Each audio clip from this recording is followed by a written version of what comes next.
Et demande à ton voisin s'il a fait sa part. Amen. Il faut dire que quand Dieu appelle, il t'appelle pour un objectif. Quand Dieu appelle, il t'appelle pour un objectif. Dieu ne nous appelle pas pour nous bénir, non. Mais Dieu nous appelle pour faire quoi? Une mission. Et nous sommes venus, chacun a reçu son appel à partir de quelque part, à partir de quelque chose. L'appel a reçu l'appel à partir d'un constat. Voilà. On n'a pas reçu de la même manière. Mais s'il y a un problème aujourd'hui, c'est que beaucoup ne savent pas que Dieu les a appelés.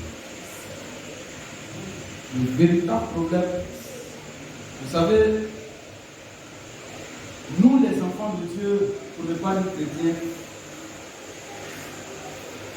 on a eu une idée arrêtée de Dieu. Et notre idée arrêtée de Dieu, c'est qu'on vient chez Dieu pour qu'il nous bénisse, ou bien il résout nos problèmes. Ce n'est pas à cause de ça que Dieu est là.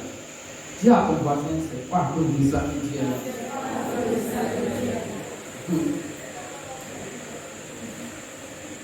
Vous savez, toute cette journée, ci et soir, c'est qu'il m'avait quelquefois m'appeler, il m'a reçu en chambre, et puis je suis en train de causer avec Dieu. Il y a des choses, ça fait mal. Mais on ne sait pas pourquoi on vient à l'église. Amen. Amen. Vous savez pourquoi il dit ça? C'est que tout le monde veut que Dieu nous bénisse. Mais ce soir, à partir de ce qu'il vient de parler, je vais poser une question. Nous sommes bénis ou bien nous voulons que Dieu nous bénisse? Maintenant, mettons bien le livre pour croire. Personne lui. Ça veut dire qu'on vient le livre pour la bénédiction. C'est ce qu'il faut dire. Mais après le culte, vous ne le cherchez pas. Sinon, vous devez savoir pourquoi on vient à l'église. Si vous ne savez pas pourquoi on vient à l'église, c'est que vous ne savez pas pourquoi Jésus-Christ est mort. Car l'église, c'est Jésus-Christ. Dieu a donné Jésus-Christ pourquoi? Là, je vais vous faciliter parce que vous ne comprenez pas le mot église là. Pas mort pour sauver le monde, hein. Jésus-Christ est mort pour la réconciliation. Il était pour sauver, on n'a rien pu prêcher parce qu'il est déjà mort.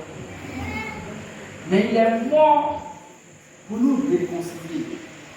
Et la manière dont il est mort représente le pont de la réconciliation. Et le pont de la réconciliation est un grand calcul de 4 voies. C'est ce que vous appelez la croix. Tu vois? C'est péché parce que le monde déjà est comment? Est péché. L'ange a dit, malheur à la mer et à la terre, car le diable est descendu vers vous, et maudit soit la terre sur laquelle nous sommes, et la terre dans laquelle nous sommes sortis, est déjà comment? Maudite.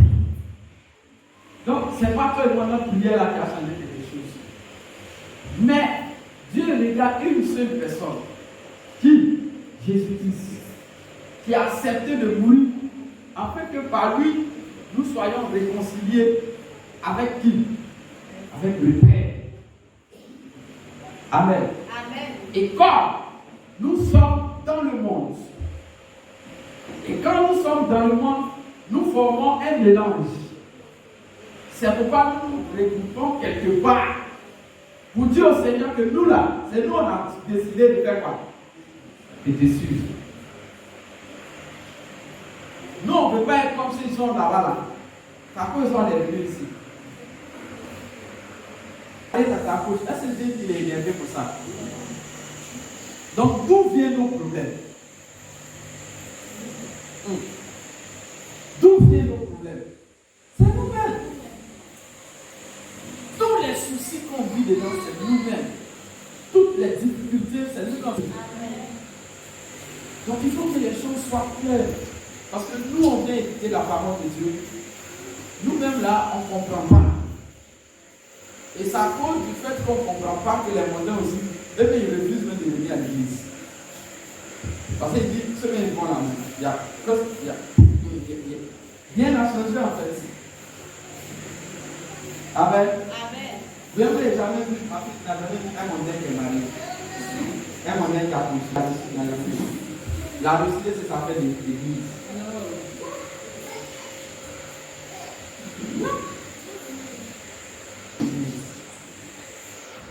L'église, c'est comme tu as perdu ton papa ou bien ton papa t'a pas reconnu et puis après il veut te reconnaître, c'est comme ça. Donc, vous êtes en quoi? En négociation. Chacun en train de dire en fait qu'est-ce qui s'est passé. Tu vois? Ça!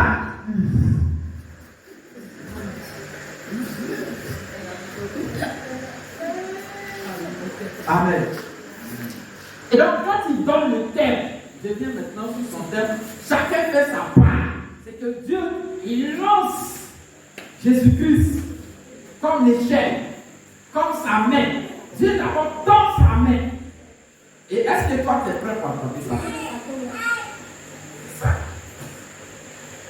Il lance sa main, il attend ce qu'on saisit sa main. Mais vous voyez comment nous prions. Pendant que Dieu lance sa main, quelqu'un dit non. Seigneur, je suis malade. Il dit, petit, attrape ma main. Il dit, non, je suis malade, je n'ai personne pour payer les médicaments. Est-ce que les deux parlent le même langage? C'est quoi? On pense qu'on prie.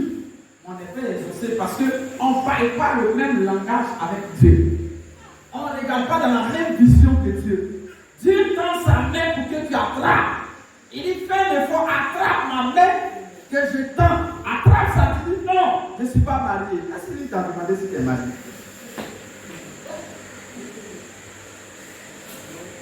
Amen. Afin de mariage, ça c'est les actions prophétiques. Amen. Une fois il est ici, il y a l'église et puis il y a le ministère. Dimanche, quand il finit de prêcher, il dit quoi? Il va avoir le ministère. Et puis il fait le ministère. Le ministère là, ça c'est le travail. L'église, ça c'est une mission.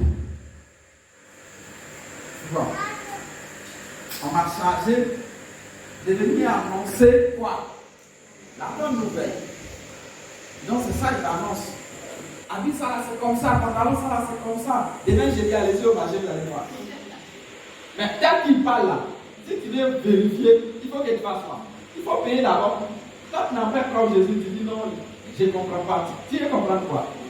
Il faut te rassurer. Donc le seul mot devenir là, ça explique plusieurs choses à la fois. Donc, quand tu entends devenir, c'est qu'il y a un cheminement, il y a un processus, il y a des étapes à suivre. C'est que tu ne viens pas aujourd'hui et puis tu es enfant de Dieu. Non, ce n'est pas possible.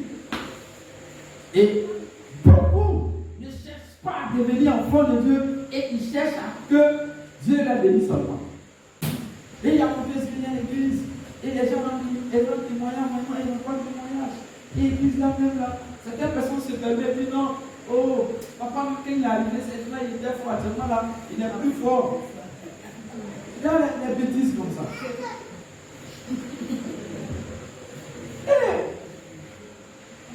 Quand tu entends un raisonnement comme ça, tu sais que c'est quoi? C'est quelqu'un qui n'est pas venu pour suivre Dieu. Il est venu chercher quelque chose. Et donc, selon lui, ce qu'il cherche là, au stade où il est arrivé, quand il regarde son papa ne peut plus lui produire ça. Donc, il va chercher ailleurs. Tu vois? Le se passe avec toi-même d'abord. Le premier miracle, c'est toi-même. Premier miracle que Dieu opère dans ta vie, c'est toi-même. Écoutez, Moïse, face Dieu. Le feu dans le buisson.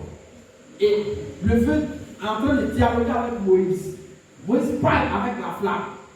Puisque Moïse ne voit pas Dieu. Mais il voit une flamme dans un buisson qui ne consumait pas le buisson, selon Exode chapitre 3. Mais pendant que les deux sont en train de discuter, arrivé à un certain moment, Dieu va demander à Moïse, mais qu'est-ce que tu as? C'est la première fois que Moïse rencontre Dieu. Mais Dieu lui pose la question, qu'est-ce que tu as? Et Moïse dit, mais j'ai un bâton. Il dit, mais j'ai un bâton là. Quand il a jeté le bâton là, c'était comment? Il y avait un prophète là. Il y avait un pasteur là. Il y avait un apôtre. Quand papa n'est plus fort, c'est toi-même qui es fort. Tu vas dire à Moïse, non, je t'ai appelé, je t'envoie en mission parce que je vais te donner la bénédiction. Non. Non. Il dit quoi? Je mets mes paroles dans ta bouche. Les paroles sont à Dieu et ta bouche devient quoi? Un instrument qui va transmettre la parole de Dieu, qui va transporter la parole de Dieu. C'est comme un camion qui transporte de la banane. Mais regarde, la bouche que Dieu a sélectionnée, il a choisi pour faire transporter ses paroles. Ces mêmes bouches-là, tu prends pour maudire. Ces mêmes bouches-là, tu prends pour insulter. Ces mêmes bouches-là, tu prends pour critiquer. Est-ce que tu es un enfant de Dieu? C'est ça. Tu dois savoir que ta bouche est comment? Elle est très importante parce qu'elle n'est pas là pour toi, mais pour qui? Pour Dieu. Alléluia. Amen. Et aujourd'hui, tout est pour moi. Amen. Tout est pour nous.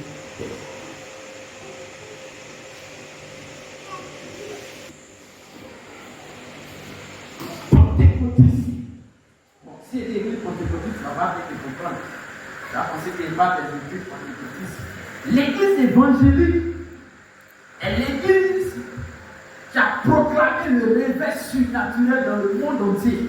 Cependant, c'est l'église la plus désordonnée de toutes les structures. Le désordre, ça, c'est nous. C'est nous, on parle en langue. C'est nous, on parle en chiffres. C'est nous, on parle en monnaie.